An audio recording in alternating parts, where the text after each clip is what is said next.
On est toujours ensemble sur France 24. Bonjour, bienvenue si vous nous rejoignez. On va plus loin dans un instant avec Marc Semo ici même à mes côtés. Bonjour Marc. Bonjour. Et Gauthier Ribinski, chroniqueur international à France 24. Bonjour Gauthier. Et ensemble, vous débattrez un des deux gros sujets d'actualité du jour. Vers une nouvelle génération de sous-marins nucléaires pour contrer les ambitions de la Chine dans le Pacifique.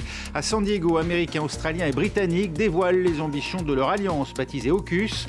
La France en a fait les frais en perdant son contrat de sous-marin avec l'Australie. La Chine également derrière le rapprochement entre Iran et Arabie Saoudite, les deux frères ennemis du monde musulman qui renouent après 7 années de brouille, reprise des relations diplomatiques qui pourraient bien changer la donne sur nombre de dossiers chauds, Yémen, Liban, pour ne citer que. C'est tout de suite, on va plus loin. Et on en a beaucoup parlé ici en France pour les affaires de sous-marins, ce que l'Australie n'achètera finalement pas à Paris. Le sommet AUKUS, du nom de l'Alliance États-Unis, Royaume-Uni, Australie, a lieu en ce moment même à San Diego. Une alliance destinée à faire pièce au rôle de la Chine dans le Pacifique et qui prévoit désormais la vente de sous-marins à propulsion nucléaire américains à Canberra en lieu et place des matériels français. Laura Cambeau. C'est un contrat crucial pour l'Australie. L'achat d'au moins 5 sous-marins américains à propulsion nucléaire. Des engins de haute technologie qui transportent des missiles de croisière très sophistiqués. Ce pacte se déroule dans le cadre de l'alliance militaire AUKUS qui unit Canberra à Washington mais aussi à Londres. Il s'agira du plus grand bond en avant en matière de défense de notre histoire. Pourtant, l'alliance AUKUS ne se limite pas aux sous-marins nucléaires ni même à la transmission de technologies. AUKUS concerne l'avenir. Anthony Albanese défend depuis des mois ce contrat de dizaines de milliards de dollars. Il promet que la construction de la flotte va créer 20 000 emplois dans le pays, mais surtout que l'Australie sera protégée. Car ces armes de dissuasion visent avant tout à lutter contre l'influence de la Chine dans l'Indo-Pacifique. Elle augmente drastiquement son budget de défense et menace Taïwan. En parallèle, Pékin s'oppose vivement à l'achat de ces sous-marins.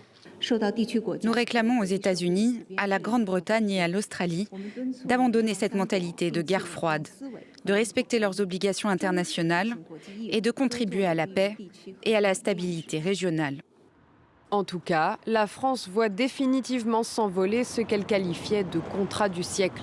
L'Australie devait initialement acquérir 12 sous-marins français. L'annulation avait enclenché une crise diplomatique avec Paris, pour qui l'affaire avait été un camouflet sur la scène internationale. On part retrouver Loïc Piala qui suit pour nous ce sommet en Californie. Loïc, que vont annoncer les pays conviés justement à San Diego ? Loïc Piala, qui n'est plus avec nous, mais qu'on va retrouver évidemment dans un instant. On va peut-être rapidement justement évoquer cette affaire, celle de ces sous-marins qui, côté français, a cédé la place, Gauthier Ribinski, au réalisme politique face aux prétentions russes et désormais chinoises. Il n'est plus besoin de se quereller entre occidentaux. On met la rancune de côté français. Entre-temps, pas mal de choses se sont passées, et notamment, au fond, un réengagement. D'abord, disons que Joe Biden avait fait amende honorable avec Emmanuel Macron en disant oui, c'est une erreur. Et alors, il y a quelque chose presque de cocasse aujourd'hui, c'est qu'à chaque fois que les trois partenaires AUKUS donc avancent une proposition, on en avertit la France qui dit bon, écoutez, vous êtes bien gentils, mais nous, on n'est plus dans le coup. C'est sympa de nous avertir, de nous mettre au courant, mais bon. Non, plus sérieusement, ce qui était dans la position française, il y avait quelque chose qui était à la fois intéressant et paradoxal, c'est qu'au fond, vous savez que ce qui était prévu de fournir aux Australiens, c'était des sous-marins à propulsion conventionnelle. Et tout d'un coup, donc c'est le motif avancé par les Australiens qui ont dit mais nous, finalement, on préfère à propulsion nucléaire. C'est la raison pour laquelle on se reporte sur les Américains. Et la France dit mais on était tout à fait qualifiés pour vous fournir ces sous-marins à propulsion nucléaire. Donc le motif ne tient pas. Et dans le même temps, la France, aujourd'hui, avertit de manière plus ou moins discrète le groupe AUKUS en disant finalement attention que tout cela ne contribue pas à une forme de renouveau, de regain de prolifération justement, alors que précisément la France n'aurait peut-être pas eu ces réserves-là, ces préventions-là si elle avait été dans le contrat. Donc il y a là quelque chose, bon, comme vous disiez, faut-il être anglophone pour faire partie de la chose ? C'est vrai que la France a subi ça comme un camouflet également de ce point de vue-là, mais ça n'est pas Biden est à nouveau réengagé, on ne sait pas pour combien de temps, mais est à nouveau réengagé à cause du conflit en Ukraine. Et ça bouleverse pas mal de choses dans la mesure où, finalement, Biden considérait que l'Europe était maîtrisée, qu'elle était calme, finalement, qu'elle était apaisée et qu'il fallait se tourner vers la Chine. Et là, il se rend bien compte qu'il y a justement, en plus des associations, des correspondances entre ce qui concerne directement l'Europe et la Chine. Je vais vous faire réagir dans un instant, Marc. Mais on va prendre Loïc Piala qui est avec nous en Californie pour nous dire très concrètement qu'est-ce qui doit être annoncé en fait aujourd'hui à l'occasion de ce sommet. Alors on s'attend à l'annonce de la livraison par les États-Unis à l'Australie de 3 ou 4 sous-marins à propulsion nucléaire de classe Virginia. C'est le dernier modèle en date de la marine américaine, censé remplacer la génération précédente, vieillissante, les sous-marins de classe Los Angeles. Donc c'est des sous-marins qui sont équipés des derniers équipements en matière de surveillance, des derniers armements, 3 milliards de dollars pièce, ça c'est le coût. Et puis il y a aussi un autre sous-marin qui serait construit en partenariat avec l'Australie et le Royaume-Uni, avec l'incorporation de technologies américaines et la collaboration des États-Unis. Les sous-marins de classe Virginia, ce ne serait pas une livraison avant 2032 pour cet autre sous-marin construit en commun par l'Australie et la Grande-Bretagne. On est plutôt à l'horizon 2040. Pour autant, Marc Semo, cette alliance entre anglophones est-elle indispensable dans le contexte actuel? Faut-il montrer les muscles face à la Chine? Et puis est-ce le bon format? Alors, c'est une alliance entre anglophones de fait, parce que c'est ceux qui ont les moyens qui sont présents. Dans cette polémique sur l'annulation du contrat des 12 sous-marins, il y a une partie aussi de mauvaise foi de la France. Ils n'ont pas vu que l'Australie a changé parce que l'Australie, et annulé le contrat, a changé ses enjeux et ses besoins de défense. C'est-à-dire, on était parti d'un moment où l'Australie voulait des sous-marins, surtout pas à propulsion nucléaire, on ne veut pas avoir l'air de faire des provocations, etc., à un moment où ils ont compris le danger, où ils ont vu cette montée en puissance, et notamment maritime de la Chine, et donc ils ont décidé de prendre des sous-marins à propulsion nucléaire. La France ne pouvait pas les fournir. En même temps, pour le moment, ils continuent à ne pas parler d'armes nucléaires. C'est juste des sous-marins à propulsion nucléaire. Dans l'absolu, la France aurait pu, mais il aurait encore fallu que l'on suive et que l'on comprenne ce qui se passait en Australie. Et là-dessus, apparemment, on n'a absolument rien vu venir. Il y a une côté extrêmement hypocrite de la part des Britanniques, des Américains, des Australiens, mais une ingénuité absolument désarmante de la part de la France dans cette affaire. Pour en revenir à la menace, et comme le disait très bien Gauthier, le problème, c'est que pour les Américains, aujourd'hui, la menace chinoise est toujours plus évidente. Et ils montent en puissance par rapport à ça, ils haussent le ton, ils font des menaces explicites comme ils l'ont fait à propos de livraison d'armes de la Chine à la Russie. La France, comme une partie des Européens, notamment aussi l'Allemagne, sont beaucoup plus prudents et disent c'est pas encore une logique de guerre froide, ce n'est pas des blocs homogènes qu'il y a face à nous. La Chine, certes, pose des problèmes, mais en même temps, il faut éviter de coaguler ce qui serait le bloc adverse, il faut laisser des ponts ouverts.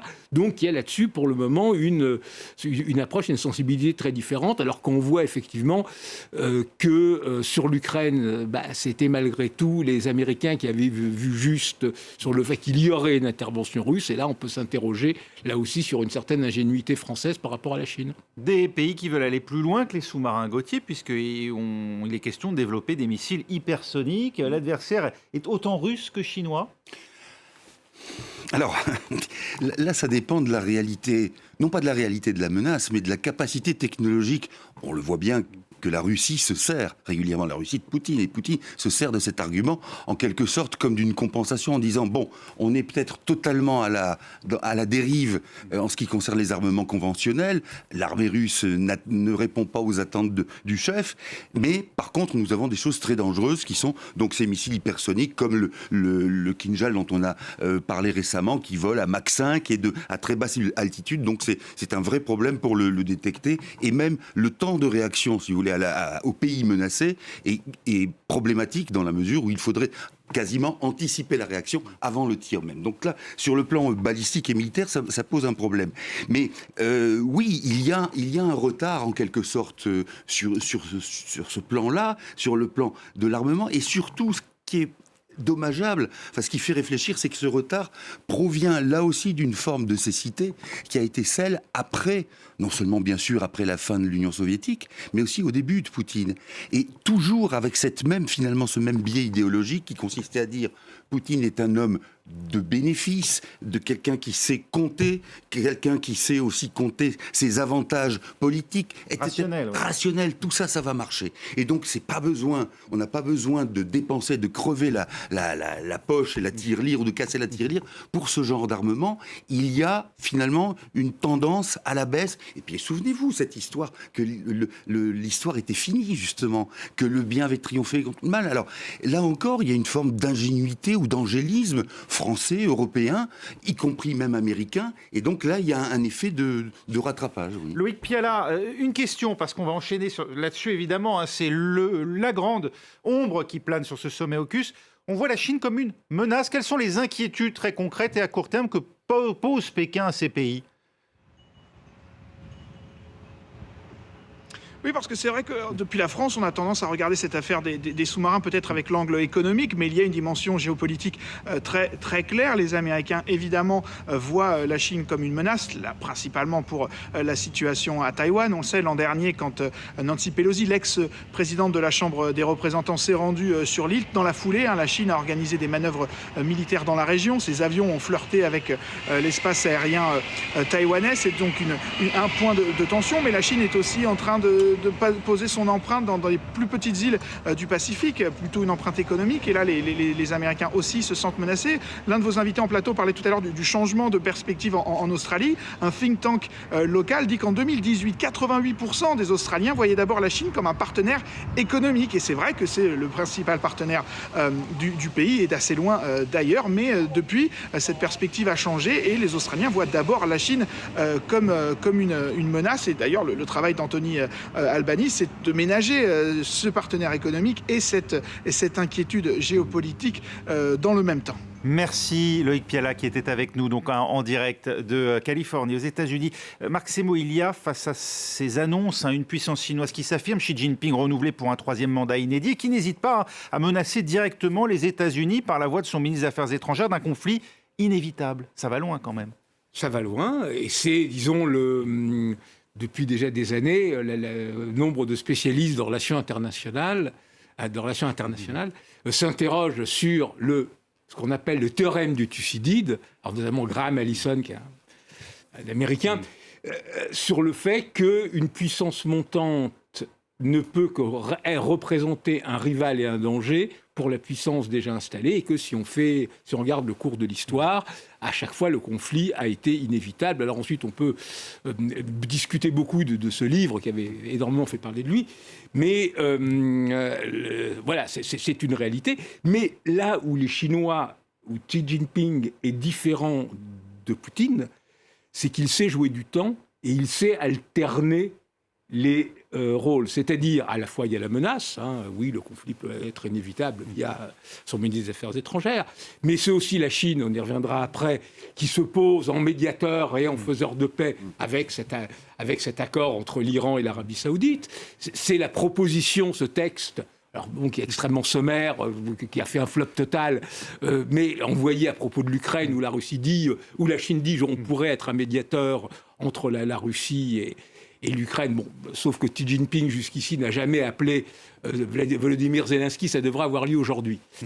Voilà, c'est une initiative générale pour la paix qui veut éradiquer les racines des conflits qui a été donnée à l'ONU. Donc la Chine investit énormément l'ONU. La Chine a pris un certain nombre d'agences fondamentales, l'IUT, la FAO et beaucoup d'autres. Elle investit massivement dans les opérations de maintien de la paix. Elle avait 8000 hommes à disposition. Donc il y a une politique chinoise qui est beaucoup plus générale et beaucoup plus subtile, mais qui vise à se poser nous sommes la voix du Sud global, nous sommes ceux qui portons la remise en cause de l'Occident et qui veulent arriver à la désoccidentalisation du monde. Et s'agissant de l'Ukraine, on entend même que Xi Jinping pourrait se rendre plus tôt que prévu, puisque l'invitation lui avait été faite par Vladimir Poutine pour le printemps. Et là, il se dit dans les cercles diplomatiques qu'on pourrait le voir dès la semaine prochaine à Moscou. Ça indique quoi, Gauthier Rybinski, du rôle qu'il pourrait jouer dans le dénouement ou pas d'ailleurs de cette crise ukrainienne ?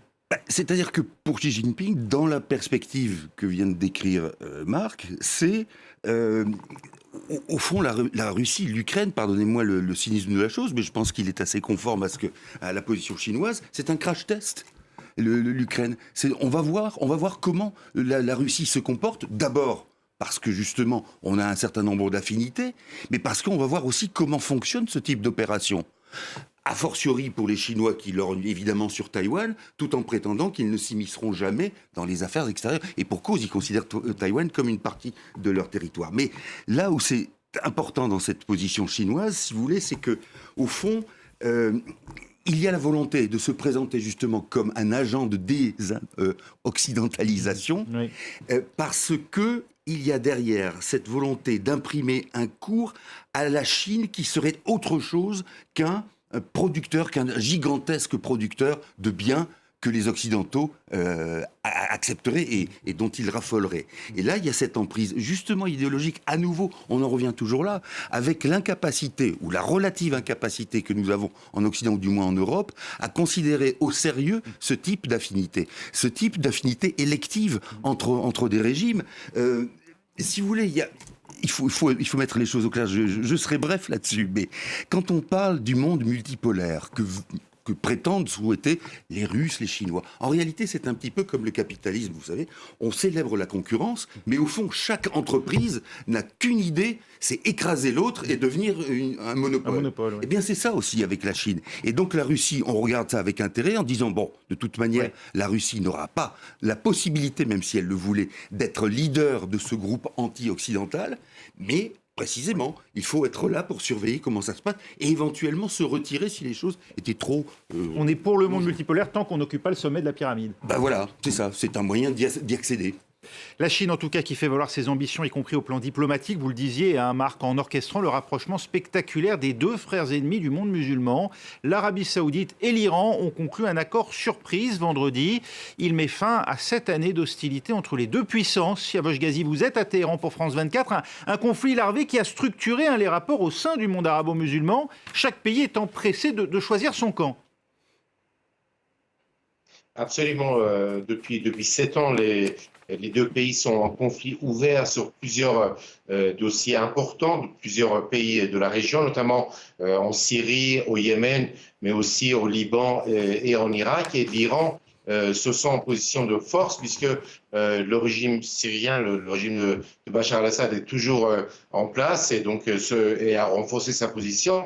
Au Yémen, les Houthis qui sont soutenus par l'Iran sont en position de force également, malgré donc la mobilisation militaire et le soutien de plusieurs pays arabes dans la guerre qui a été lancée par l'Arabie Saoudite contre le Yémen. La même chose en Irak ou au Liban, où les partisans de Téhéran sont en position de force. Donc l'Iran se sent en position de force après la signature de cet accord.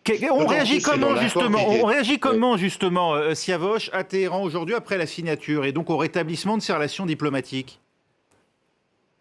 Alors, cet accord a été très bien accueilli, d'autant plus qu'il n'y a aucune référence dans le texte, par exemple, au programme nucléaire de Téhéran, qui a été présenté comme une menace par l'Arabie Saoudite, au programme balistique ou au programme de drones de Téhéran. Et l'Iran, un responsable iranien aujourd'hui, le porte-parole du ministère des Affaires étrangères, a estimé que cet accord avec l'Arabie Saoudite allait permettre une détente au niveau régional et permettre la normalisation des relations avec plusieurs pays arabes, notamment Bahreïn ou encore la Jordanie, qui avaient rompu leurs relations avec Téhéran à la suite des tensions qui existaient entre l'Iran et l'Arabie Saoudite. Merci Siavash Ghazi d'avoir été avec nous en direct de Téhéran. C'est comme ça que vous le voyez, vous aussi, Marc, cet accord, un accord qui conforte finalement l'Iran, qui est surtout dans l'intérêt de l'Iran aujourd'hui ? Alors, c'est un accord qui a été une surprise. Il était négocié depuis 2 ans, mais pourquoi il est sorti maintenant a été assez surprenant. En plus, toute la mise en scène avec le ministre chinois des Affaires étrangères, Wang Yi, qui a été promu d'ailleurs, il est devenu directeur de bureau politique pour des affaires étrangères de la commission du comité central. Voilà. Donc, c'est encore plus important. Donc c'est une victoire diplomatique pour la Chine. Et la teneur de l'accord elle-même, lui-même, on ne sait pas très bien ce qu'il y a dedans.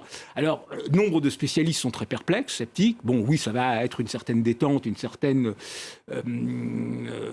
voilà, mais on est loin de la réconciliation. Ça n'inclut pas de contraintes militaires pour l'Iran. On ne sait pas ce qu'il y a dans l'accord. En plus, il doit être encore finalisé. Il y aura l'ouverture des ambassades dans 2 ans et tout. Mais ce qu'il faut voir, c'est cette espèce d'effet d'opportunité pour les trois. C'est-à-dire, pour la Chine, évidemment, de s'affirmer comme la grande puissance diplomatique capable de ce coup de théâtre. Pour l'Iran, c'est important. L'Iran est isolé. L'Iran est sous sanctions. L'Iran, il y avait la pression des manifestations contre le régime et surtout le programme nucléaire. Avec cet accord, l'Iran, d'abord, achète du temps. C'est-à-dire, ils ont poursuivi leur programme d'enrichissement. Ils sont arrivés au seuil. Ils peuvent très rapidement avoir la bombe. Je n'ai pas dit qu'ils franchiront le seuil, mais là, ils achètent du temps et surtout, ils fracturent ce qui était le front anti-iranien qui se constituait autour des États-Unis et d'Israël, avec notamment l'Arabie saoudite. Alors pourquoi l'Arabie saoudite le fait ? Accepte ça. Alors c'est là que c'est plus intriguant. Allié traditionnel des États-Unis. Allié traditionnel des États-Unis, même s'il ne faut pas oublier que l'Arabie saoudite a depuis longtemps des rapports avec la Chine. Xi Jinping avait été en 2016 en Arabie saoudite en même temps qu'en Iran. Il était revenu en Arabie saoudite en janvier, donc il y a des liens. Mais en plus, la Chine achète beaucoup de pétrole. La Chine dépend pour 40% de son énergie des achats extérieurs. Mais est-ce que l'Arabie saoudite considère que les États-Unis ne lui donnent pas assez de garanties de sécurité? C'est une hypothèse. Mais en même temps, qu'il y avait déjà des négociations entre les États-Unis, l'Arabie saoudite et Israël pour une reconnaissance de l'État hébreu par l'Arabie saoudite, ce qui serait quand même énorme. Dans ce cadre-là, l'Arabie saoudite voulait des garanties de sécurité beaucoup plus fortes, notamment avec la possibilité d'avoir du nucléaire civil, etc., etc., etc. Et est-ce que c'est une manière de faire aussi monter les enchères vis-à-vis de Washington? On ne peut pas l'exclure. Gauthier, sur ces 2 points, ça limite le poids des Occidentaux et d'Israël dans le bras de fer engagé avec l'Iran pour lui faire renoncer au caractère militaire de son programme nucléaire. 2, ça permet aux Saoudiens de faire monter les enchères dans leur propre bras de fer engagé avec les États-Unis, bras de fer certes amical, mais pour obtenir davantage de garanties de sécurité. Quelle est votre réponse? Bon, d'abord une remarque, j'allais dire de bon sens.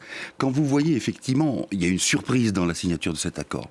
Vous dites que des régimes comme celui de Téhéran ou de Riyad prennent quand même très régulièrement leurs citoyens ou leurs sujets, disons, pour des imbéciles, parce qu'on nous a dit qu'effectivement l'affrontement, y compris religieux, entre le sunnisme, le chiisme, bref, qu'il y avait tout qui opposait ces 2 pays, et puis tout d'un coup, non, c'est balayé. Alors c'est balayé parce qu'il y a des intérêts. Mais enfin, par rapport, justement, c'est une démonstration, j'allais dire, éclatante du caractère, on le savait, mais du caractère non démocratique. Parce que prendre comme Vladimir Poutine, prendre ses citoyens pour des imbéciles, bon, bref.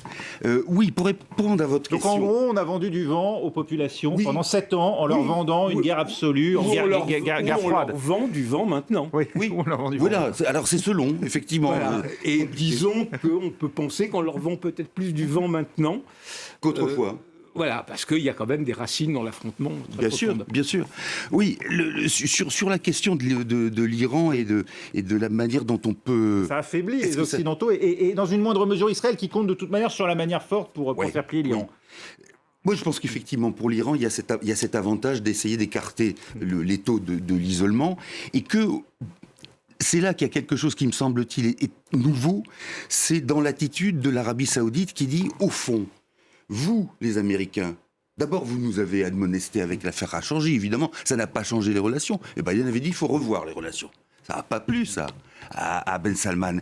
Quoi, vous voulez finalement nous morigéner, hein, le directeur d'école nous dit c'est pas bien. Ben vous allez voir, on va se comporter de manière différente. Il y a la question évidemment aussi des armes qui étaient fournies par les Américains à l'Arabie Saoudite pour la guerre au Yémen. Et là, il y a un embourbement tel de l'Arabie Saoudite dans cette guerre au Yémen, qui est non seulement où l'Arabie Saoudite n'arrive à rien sur le plan militaire, mais en plus où il y a de fortes présomptions sur des manières, allez, on va dire, pour être euphémistique, qui sont non conformes au droit, sur la manière dont se comporte la troupe saoudienne. Bref, ça fait beaucoup de choses. Et que l'Arabie Saoudite se dit finalement, s'il y a un domaine où de manière assez indolore, on peut arriver à lever l'une des problématiques qui pèsent sur nous, c'est effectivement sur la question avec l'Iran. Et l'Iran aussi s'en trouve allégé. Alors c'est peut-être un accord, c'est pas forcément un accord d'amour, mais c'est un accord mu par des considérations finalement très pratiques. Mais en fin de compte, comment vous dire ? Il y a là encore, vous allez croire que je suis obsédé par la question, mais il y a cette idée que on ne peut quand même s'entendre qu'entre personnes qui considèrent de telle ou telle façon, par exemple la vie politique, comme étant soit relevant de la dictature, de l'autocratie, de la théocratie, avec juste un mot. Est-ce que vous croyez, parce que ceux qui écoutent en Occident ce genre de choses et qui sont attirés par ce genre de régime, est-ce que vous voyez que c'est plus stable ? Non. L'autocratie, on le voit, un jour c'est Poutine qui renverse la table en disant « je me fiche du gaz », ou peu ou prou, et puis j'avance et je mène ma campagne. Et ben ça n'est pas la stabilité, et ça n'est pas ce que disait la porte-parole du ministère chinois qui disait la paix et surtout la garantie d'une stabilité dans le monde. Non, ça n'est pas ça.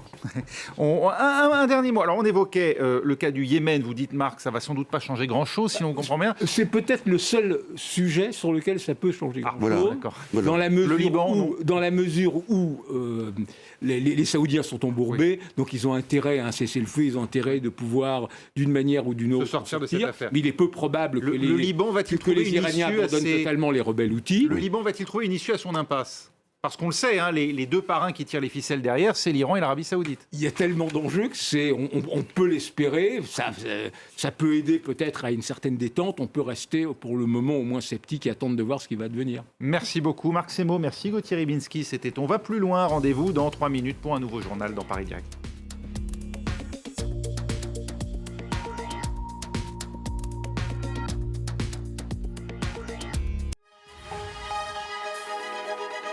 Vous vous posez la question ? Alors restez avec nous. Avec France 24, apprenez à vérifier les images qui circulent sur les réseaux sociaux. Dénicher les fausses rumeurs de l'actualité européenne. Accéder à une information fiable sur la migration. Info ou Intox, c'est tous les jours la garantie d'une information vérifiée et contextualisée. France 24, c'est une info certifiée tous les jours sur tous les écrans.